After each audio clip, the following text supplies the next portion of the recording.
Oke, assalamualaikum warahmatullahi wabarakatuh. Baik, di sini saya akan sedikit menyampaikan tentang SQL, ya, struktur query language, di mana SQL ini merupakan bahasa ya yang digunakan untuk mengelola relational database management system. Nah, ada tiga di SQL ini, ya. Ada data definition language, yang nanti ini adalah untuk mengelola objek yang ada di dalam RDBMS.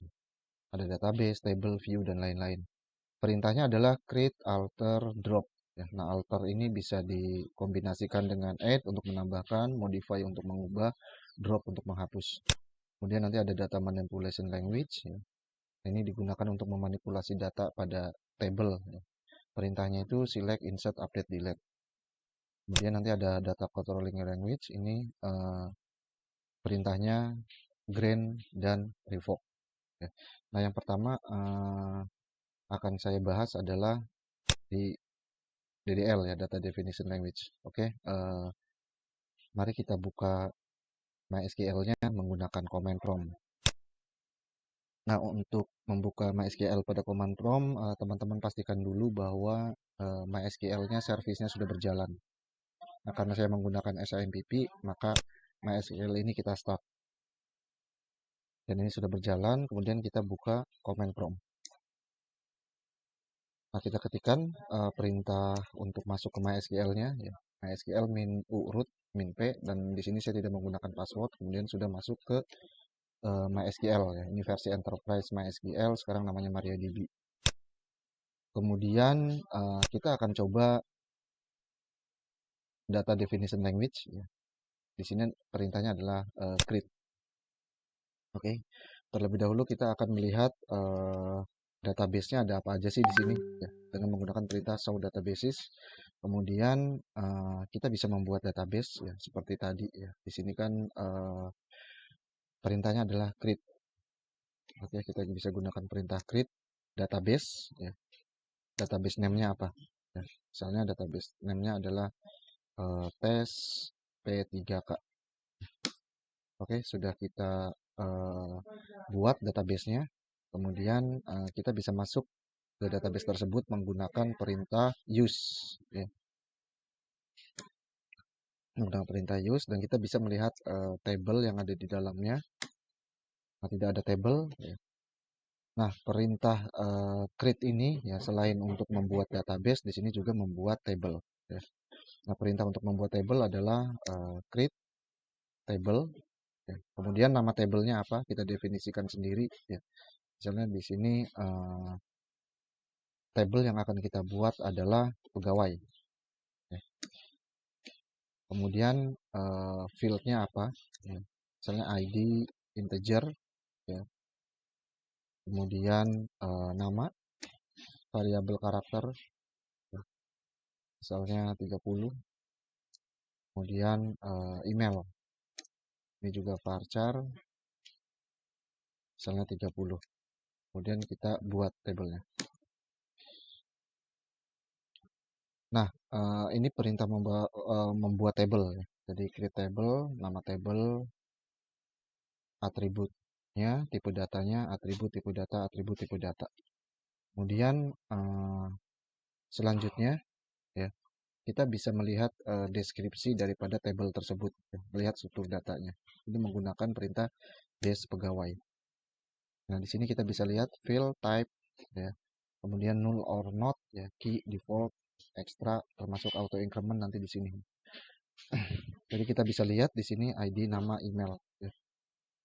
Oh, misalnya kita akan menambahkan, kita untuk mencoba menambahkan kolom, kita bisa menggunakan perintah alter, alter table, ya. Kemudian nama tabelnya apa, ya, pegawai. Kemudian kita akan mencoba menambahkan alamat, misalnya setelah email. Oh, alamat tipe datanya teks, ya. Oke, kita tambahkan. Kemudian kita coba lihat deskripsi dari tabel pegawai. Oke, nah di sini sudah ditambahkan alamat. Nah, kemudian untuk mengubah, ya, yang tadi saya jelaskan di sini ada create, alter, add sudah kita gunakan, kemudian modify, gitu. Oh, ini alamat kita ganti menjadi varchar. kita bisa menggunakan alter, table, nama tabelnya, pegawai, kemudian perintahnya adalah modify. Alamat misalnya menjadi variabel karakter 50. Ya. Oke, kita bisa lihat di sini. Nah, ini alamat menjadi variabel karakter ya, dengan panjang datanya 50. Kemudian kita bisa menghapus ya. Jadi untuk menghapus kolom kita bisa menggunakan perintah alter juga. Jadi alter itu bisa dikombinasikan dengan add, modify, dan drop. Alter table, nama tabelnya pegawai ya. Drop alamat. Oke, kita bisa lihat di sini. Nah, alamat tersebut dihapus dengan menggunakan perintah alter table drop. Oke, kemudian kita bisa menghapus objek ya. Nah, di sini di dalam database tadi ya tes P3K kita bisa melihat tabel, di sini ada tabel pegawai. Nah, untuk menghapus objek kita bisa menggunakan perintah drop ya. Kalau mau menghapus database nanti kita menggunakan perintah drop database. Jika kita akan menghapus tabel menggunakan drop table. Table name-nya apa? Pegawai. Oke. Nah, kita bisa lihat di sini tabel pegawai sudah di drop ya. Jadi tadi adalah terkait data definition language ya, create alter drop. Oke, kita akan coba lagi ya. Di sini kita sudah coba simpan. Kemudian kita bisa tambahkan tadi ya alamat. Oke. Jadi di sini kita bisa menggunakan perintah select ya. Select bintang from pegawai. Nah, di sini belum ada datanya ya, empty set ya.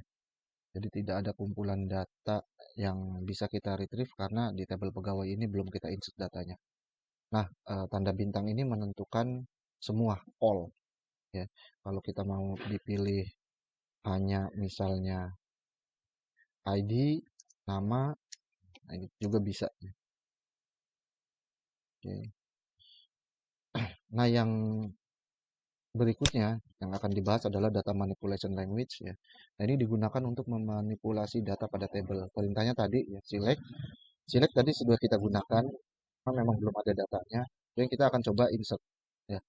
Nah, kita bisa memasukkan data ya, insert ya, into nama tabelnya apa? Pegawai. Kita bisa menentukan di sini data yang akan dimasukkan apa aja ataupun tidak ya. Jika tidak ya maka semua data ya harus dimasukkan. Values ID-nya misalnya 1 ya.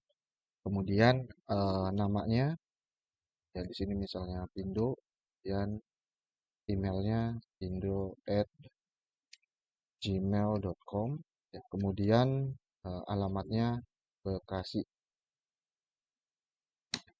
Nah, ini sudah kita tambahkan. Jadi nanti ketika kita menggunakan perintah select ya, nanti datanya akan ada sesuai data yang sudah di-insert tadi. Nah, ini untuk satu ya, kita bisa menggunakan multiple ya.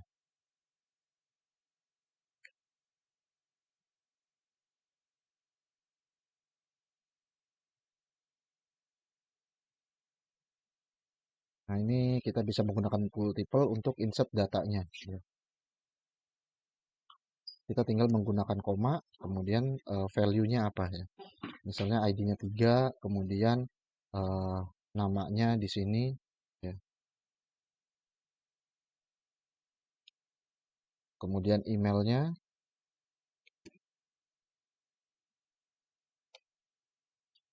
kemudian alamatnya. Jadi kita bisa menginsert sekaligus dua raw table. Misalnya alamatnya adalah gerak. Oke, jadi kita bisa melihat di sini ya, kita bisa select dari tabel pegawai. Nah, di sini ada. Nah, tadi udah kita bahas ya, select, insert, kemudian update. Nah, update misalnya saya mau ubah row nomor 1 ya, alamat emailnya ganti. Kita bisa menggunakan update. Ya. Update Tabelnya apa? Pegawai, kemudian set, apa yang mau diganti? Email. Misalnya emailnya adalah, nah ini karena string kita menggunakan tanda petik ya, tanda petik 1 atau tanda petik 2 ya. Misalnya pindo pastio@gmail.com ya. Nah, kondisinya misalnya kita bisa menggunakan ID sama dengan 1 ya, atau bisa menggunakan nama di sini, pindo. Oke, kita bisa lihat di sini.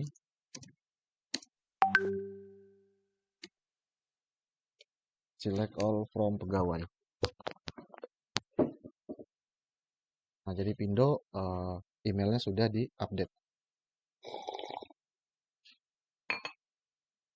Kemudian yang keempat ada perintah delete ya. Nah, kita akan mendelete row yang ketiga ya. Dari pegawai yang namanya Rangga ya, kita bisa mendelete ya. Delete from nama tabelnya apa? Pegawai, where nama Rangga. Oke, sorry. Oke. Jadi kita bisa lihat di sini.